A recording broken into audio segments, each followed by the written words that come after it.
Love this podcast? Support this show through the Acast supporter feature. It's up to you how much you give, and there's no regular commitment. Just hit the link in the show description to support now. Selling a little or a lot?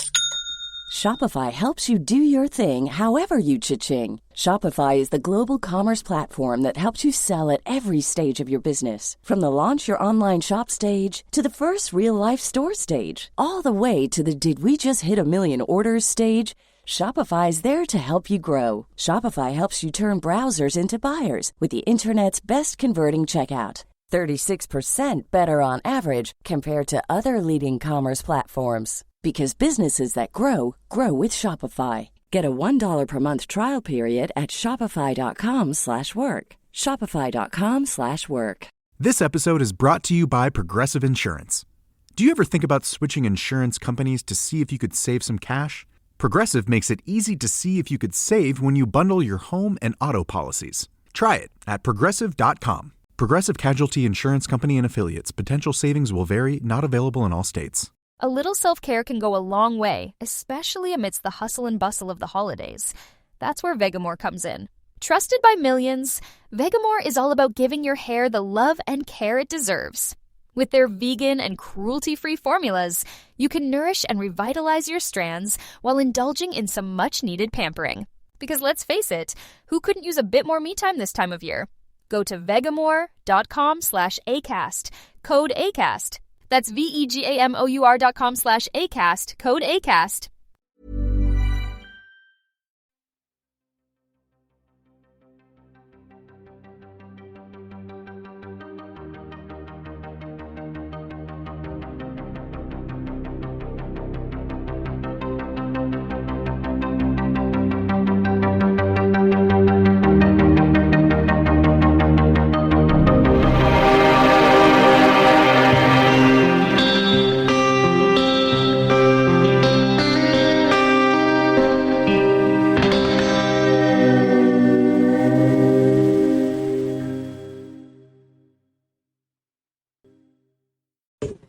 And of course, you said about being interviewed by people who haven't read your book, which is something I never do. I very rarely interview people having not read the book, but in this case I have.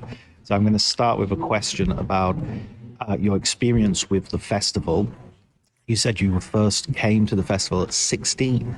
16 first once. I was before when I was 10 because Venice, the mostra organized also a section called Festival dei Ragazzi.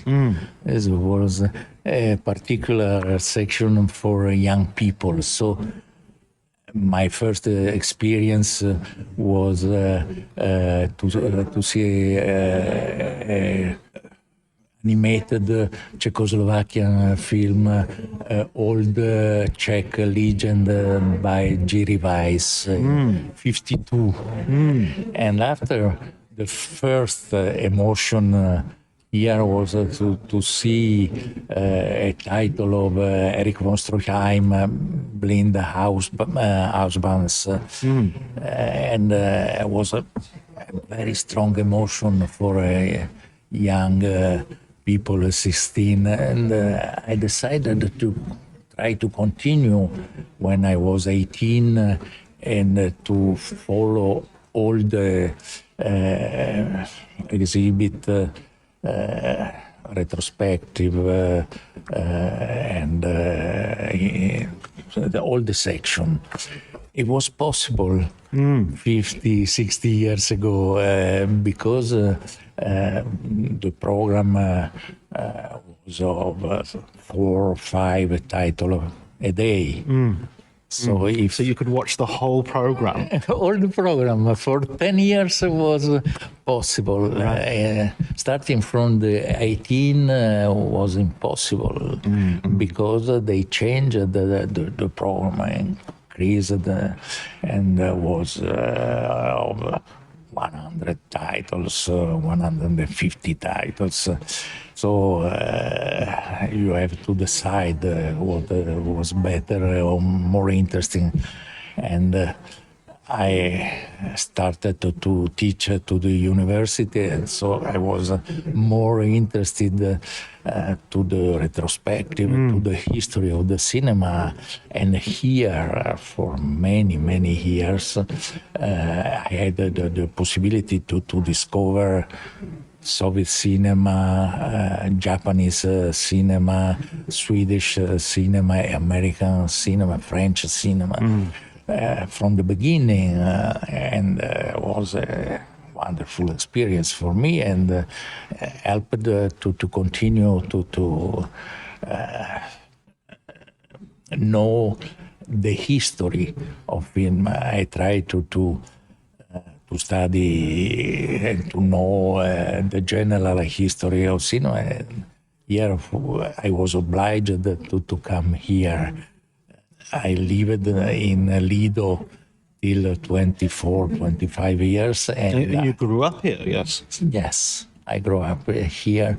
And when I finished my study at the university, I started to teach in Padua. And very soon I started to teach cinema, very, very soon. And so this festival was very important in my life, and maybe I decided my career, what I want really to do in my life, thanks to the Lido. Excellent. And so the festival's kind of like a university in itself. It sort of teaches you Yes. even as you're going ahead. It's true. You had the possibility to see the contemporary cinema and to have a very large point of view on cinema all over the world, and in the same time to have this retrospective that introduce to a very particular moment of the history of the American cinema, of a big, very important director, or unknown cinema of Japan, or at a certain moment we had the possibility to see the Chinese cinema at the beginning of the 80s. And this was very, very important. And at a certain moment, I started to conduce my students here, because the mostra opened to the students from the 80s, from the beginning of the 80s. And so the audience, the public changed in a very evident way. It became more a broader audience. Broader and very young, and with the eyes open to the passion of cinema. And so from the very little audience of the beginning of the 60s, with the audience very distinguished, at a certain moment with a director like Lizzani at the beginning of the 80s, you see an enormous audience that came to participate to the film of Spielberg, Indiana Jones, Alien, and to the film of enormous success. And so we had the possibility to follow all the changes of the history of cinema, on the audience, on the narration, and on the instruments, the platforms. So So in writing the book, being so close to the festival as a sort of lived experience yourself, when you were writing the book, did you discover some stuff that was, for you, a really big surprise? What was your sort of biggest surprise in your research? Big surprise for me that I studied Kubrick was to discover that Kubrick was in 52 invited to exhibit, but not in competition. And no sign in the volume, in the edition of the Biennale give this kind of information. I found in a recent biography, American biography on Kubrick, that it was present. So I made a research in the archive. I was not sure to find, and we found a receipt of the destinated to Kubrick in New York of this title, and after we discovered 5 letters. Of the director Antonio Petrucci, on the distributor, American distributor, and of Stanley Kubrick was 23 years, and who wanted to know the reason for which he was not included in the competition. Right, he wasn't happy. He wasn't happy, and he asked what it means, length and character. The two reasons for which the film was an hour and 5 minutes of length. It was not a normal, and I think I have no real answer. I think that the commission of selection had the difficulty to understand if it was a documentary or a fiction film, to decide what. So they decided that it was better to final destination was a festival of cinema scientifico didattico. So this was Killer's Kiss then, the film? No, it was Shape of Fear. Oh, right, Fear and Desire, I think. Fear and Desire, right. The final title. Right. Oh, that's fascinating. What a fascinating discovery. It was a wonderful As like a research in your heart. It's like, oh. Because I never imagined, I never heard of this, and this recent book that explored the archive of Kubrick found this, but not here. Apparently here, but now is a good sign of the perfect function of the archive to found to be able to get it. Yes. Yeah, excellent. And you've worked the last few years getting this whole history, and it's a huge comprehensive history.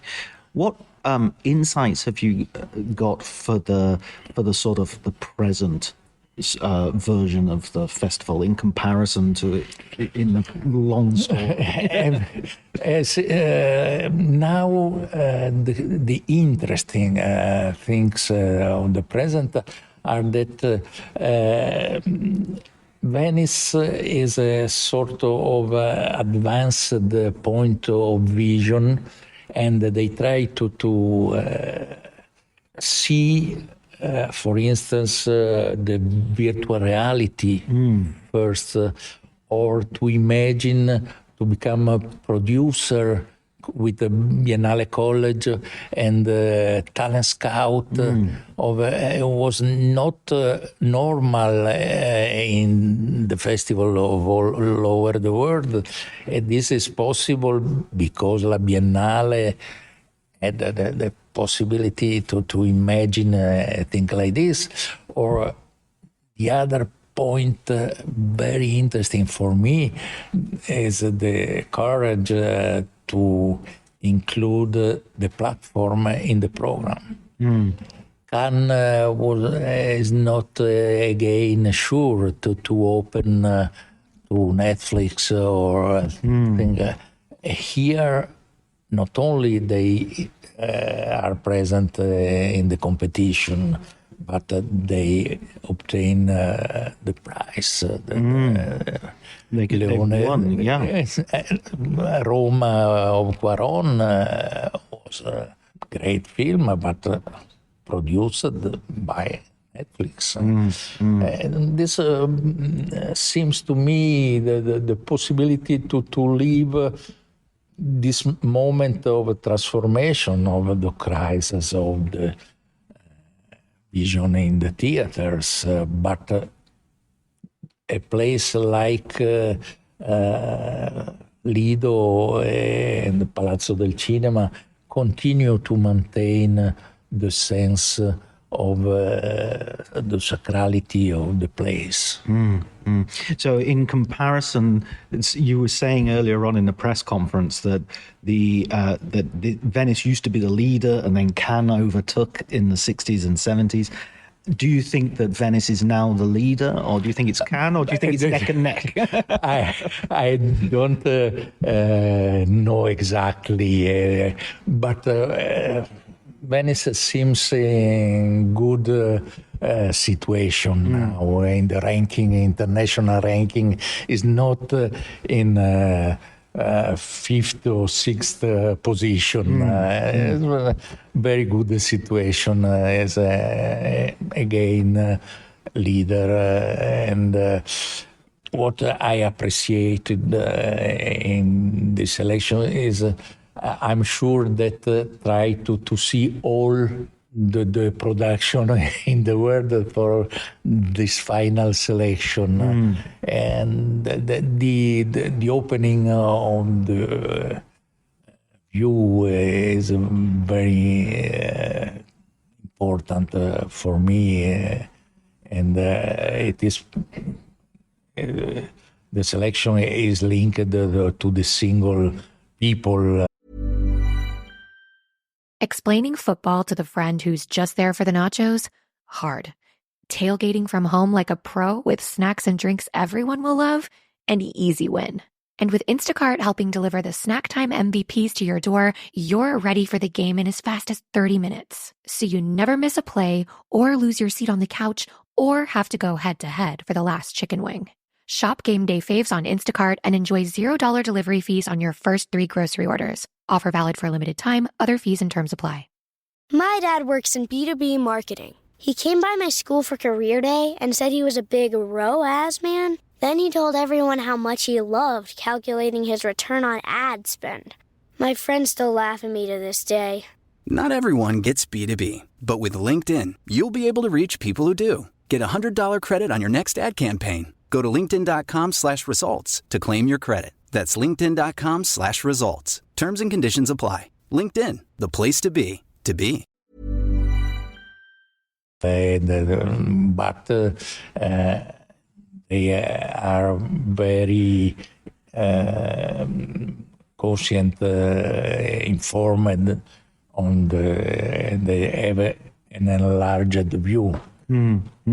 So one final question. On this podcast, we always ask for a recommended film book that we can recommend to our listeners. So what film book would you like to recommend? Any at all in on cinema that you would give someone and say you've got you've got to read this? There are so many books. Again, André Bazin, for instance, Robert Sklar, or the book on, there are many books on Renoir, on Hitchcock, not one single book, but if you like cinema, you have to start from the book of Kevin Brownlow or Bordwell and Thompson in English version, and started to have an enlarged vision, and after not the author too much linked to the university. You must have also the pleasure of the book and to be certain that all the information are controlled. Correct. Yeah. Correct. Yes. Thank you so much, Professore. Grazie. Thank you very much. Grazie. That was... Questo era fantastico.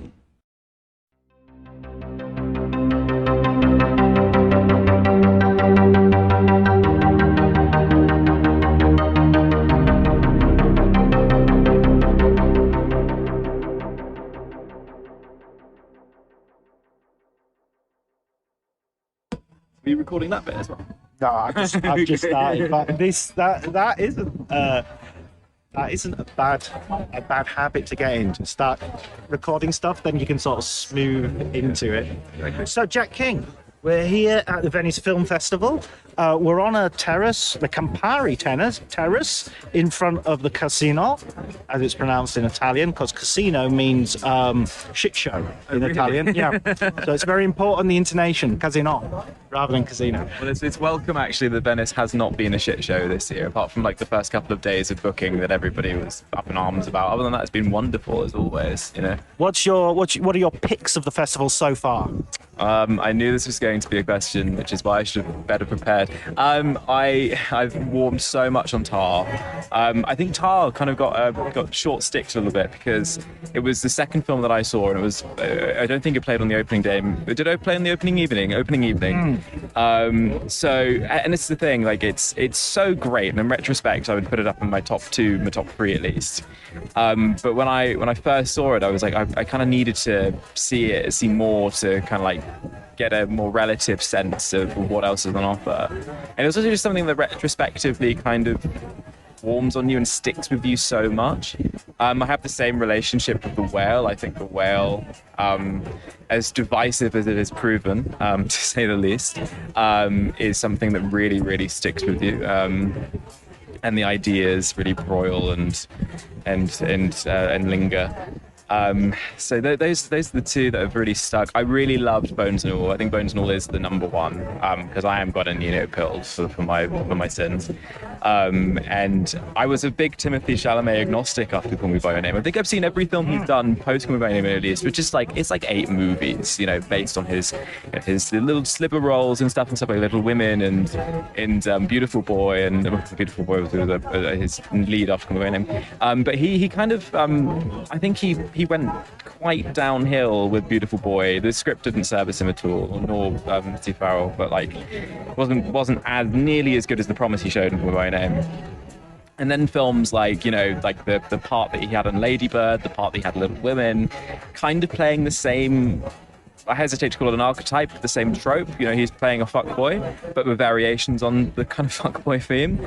And then he did Dune with, you know, films in the interim, but then he did Dune as a big thing. I thought that was good, but Bones and All is like, will be seen as like the big Timothée Chalamet performance since Call Me by Your Name, and it's no surprise that it's come in collaboration with the same director. There's just something there's like a level of vulnerability that I think Guadagnino gets out of Chalamet that I mean, not to be presumptive, but on evidence, I haven't seen it in any of the other films that he's been in. So there's just something there that's just really wonderful. And Bones and All is just a wonderful picture in general. Was that your favourite film to write about? Yes, 100%, because there's so much to talk about. I was really surprised actually in other people's reviews, because I read the whole cornucopia of criticism that came out. I also read the novel before coming to the festival, and I was really interested in how Guadagnino adapted the script. His co-writer, whose name escapes me, because in the original book it's set in the 90s, and it's very much like a Clinton era novel. It's young adult and stuff, so it didn't really get into the granular politics of the era. But there are scenes where you see like Clinton giving the famous "I did not have sexual relations with that woman" speech and all this kind of stuff.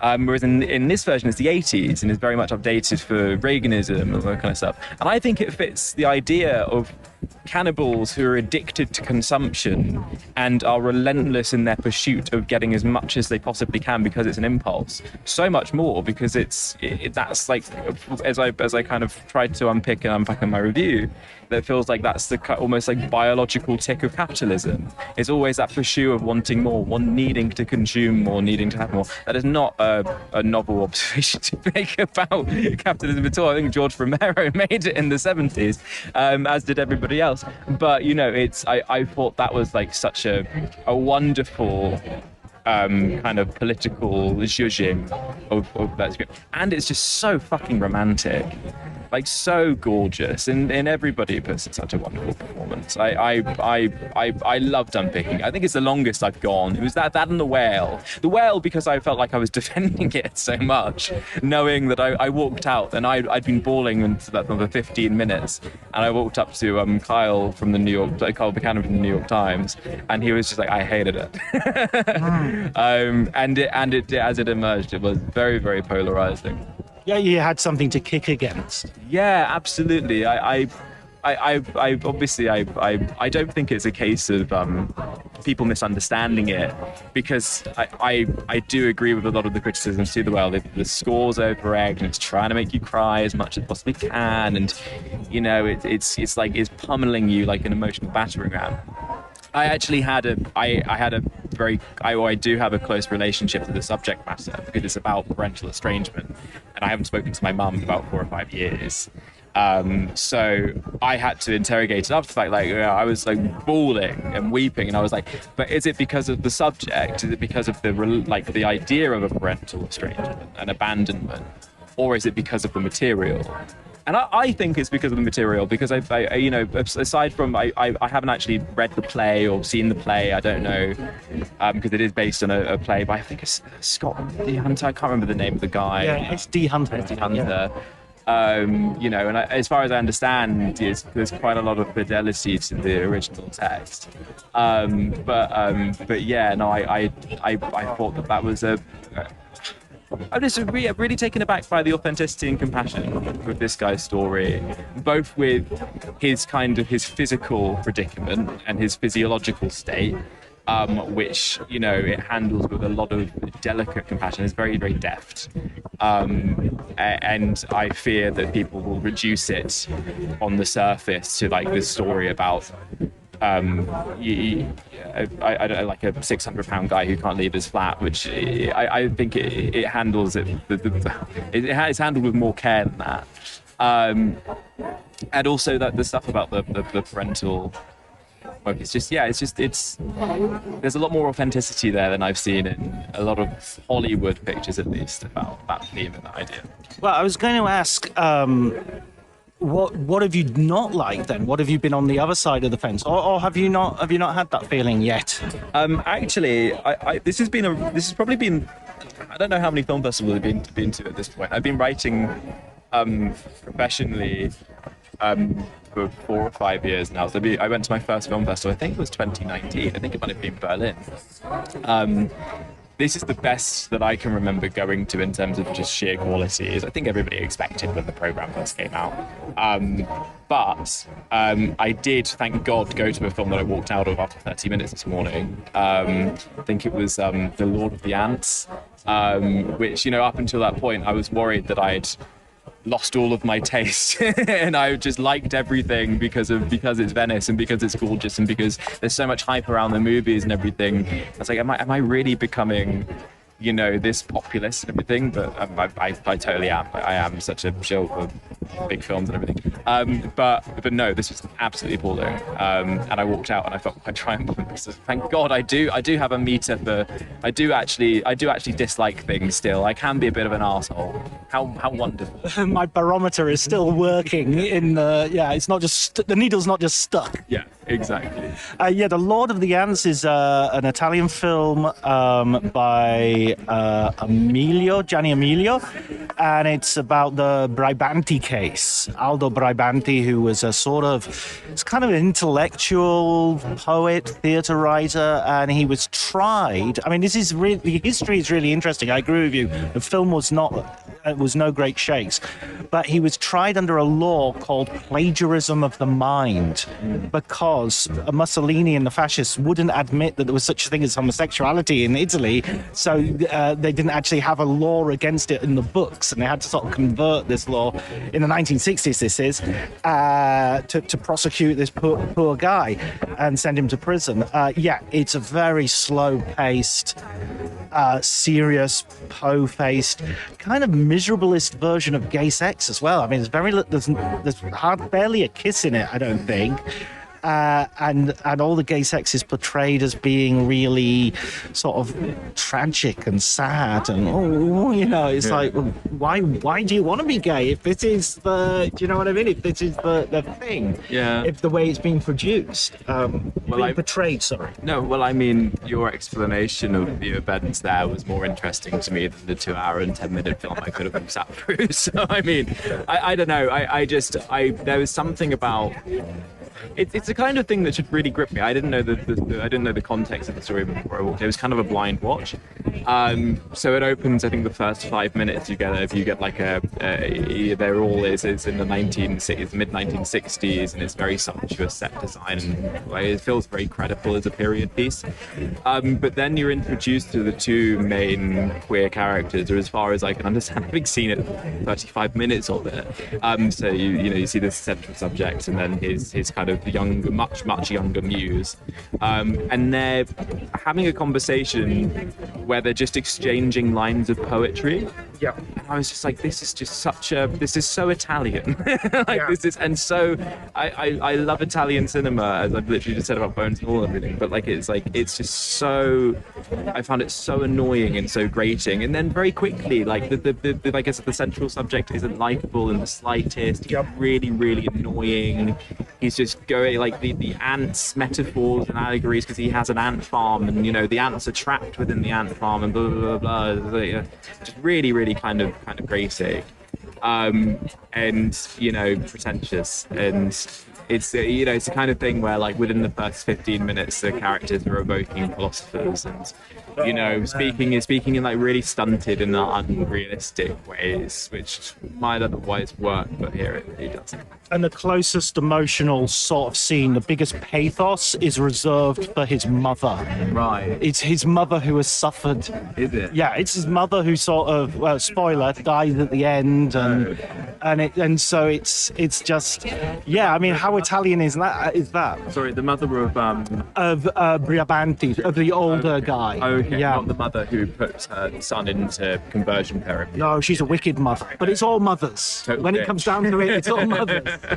Italy is all mothers. Oh, man. Right, listen, we're going to have to do a part 1 and part 2 of this conversation, because I've got to run off and see Kimchi Duck. Okay. But so we've had your what's great and what's not so great at the festival. I'm going to talk to you later on for the book and the author. Okay? Yeah. Okay. See, we're too interesting. We just can't stop ourselves.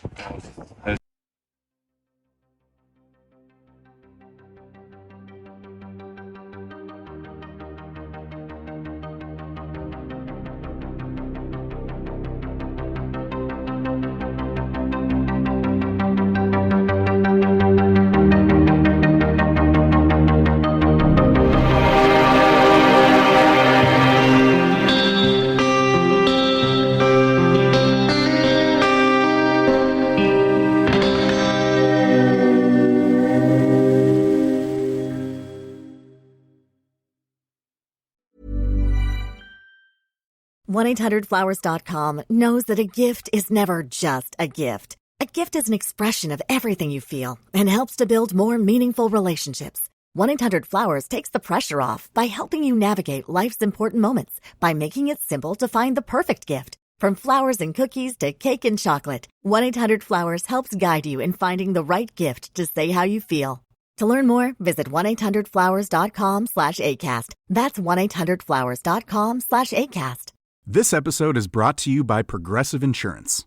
Fiscally responsible, financial geniuses, monetary magicians. These are things people say about drivers who switch their car insurance to Progressive and save hundreds. Visit Progressive.com to see if you could save. Progressive Casualty Insurance Company and Affiliates. Potential savings will vary, not available in all states or situations. My dad works in B2B marketing. He came by my school for career day and said he was a big ROAS man. Then he told everyone how much he loved calculating his return on ad spend.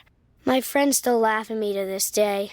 Not everyone gets B2B, but with LinkedIn, you'll be able to reach people who do. Get a $100 credit on your next ad campaign. Go to linkedin.com/results to claim your credit. That's linkedin.com/results. Terms and conditions apply. LinkedIn, the place to be, to be.